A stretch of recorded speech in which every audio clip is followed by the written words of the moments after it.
तर या ठिकाणी शिव ज्योत रूप आहे. आता ती ज्योत आकारात आली तर आपण लोक सगळे कोण आहे? ज्योत आहे. आणि आपण आज शरीरात साकार झाले. आता आपल्याला कसं आहे की जे आपण म्हणतो सगळ्यांनाच वाटतं माझी भक्ती. आता तुम्ही मंदिरात जाऊन बघितले ना, प्रत्येकाचा हावभाव बघा वेगळाच असणार. फक्त आज पुरतं बरं का, फक्त आज पुरतं, लाईनी पुरतं बस.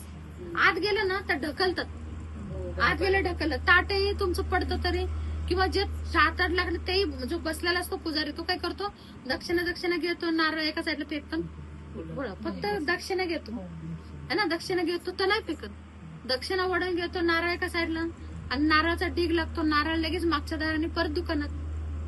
आता तुम्ही जे काही नेलं है ना, 3 पाती देवाला म्हणलं आवडलेत ना, तर ते का झाडाची पानं आवडली का, ती पानं पार्वतीने खाल्ली होती.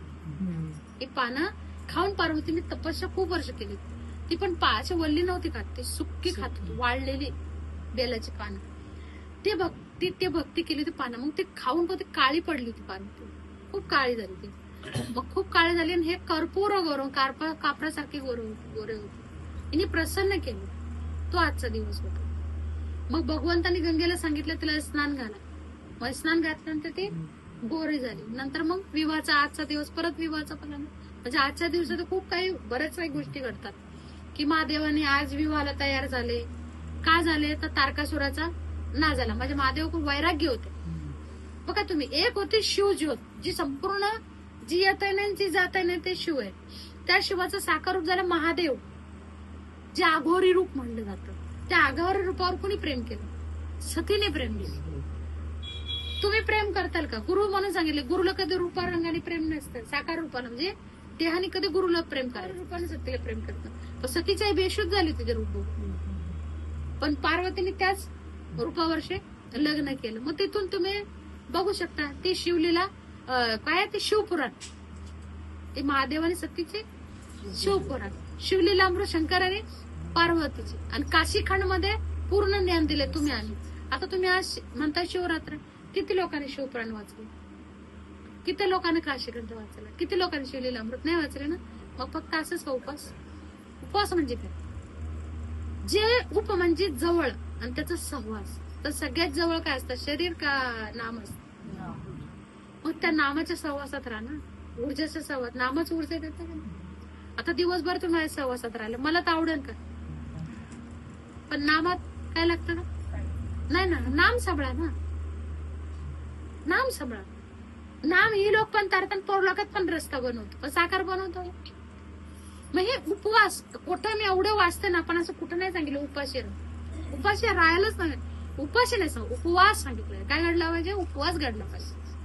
उपवास कसा घडला पाहिजे? तर हे जो तुमच्या जवळ आहे त्याच्या सहवासात राहा. काय जवळ आहे? नाम आहे. कुणाचं पांडुरंग नाव आहे तर पांडुरंगाच्या सहवासात राहा. कुणी गणपतीला मानतो त्याने गणपतीच्या सहवासात राहावं. कुणी पार्वतीला मानतो त्याने पार्वतीच्या सहवासात राहावं. कोणी विष्णूला मानतो विष्णूच्या सहवासात राहावं.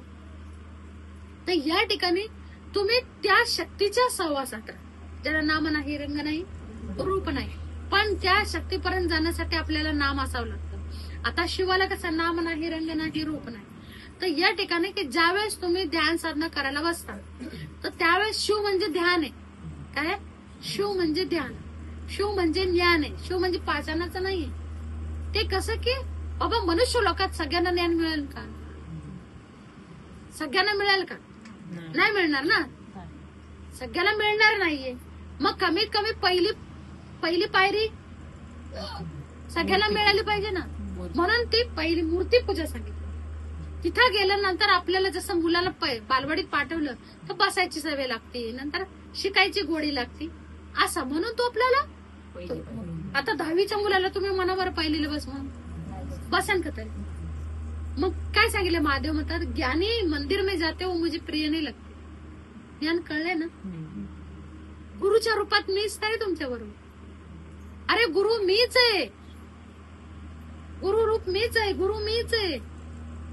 मग अजून तुम्ही कुठे जाते, कुठे चालले? ते तर पहिलीला जाणाऱ्या मुलांसाठी ती शाळा आहे. तुमची झाली ना पहिली, आता 10वीत आले ना, जा. आता तुम्ही सगळ्यांना मॅट्रिक झाल्याशिवाय डीएड, तर डीएड करता येतो तुम्ही नाही ना. आपण कुठे आहेत? 10वी पण आणि डीएड पण आहे ना. आपल्याला दुसऱ्याला पण सांगता आलं पाहिजे का त्यांना म्हणायचं मंदिरात जावं बारी शंकराचं रोज नसते मूर्ती. आज मूर्तीची ऊर्जा असते का नामाची ऊर्जा वाहते. तुम्ही देवळात जाना तर नको जाई, स्वतः महादेव म्हणतात की मेरे पास मंदिर तक आने की जरूरत नहीं है, मैं तो तुम्हारे साथ हूँ. ती ऊर्जा अनुभवता आली.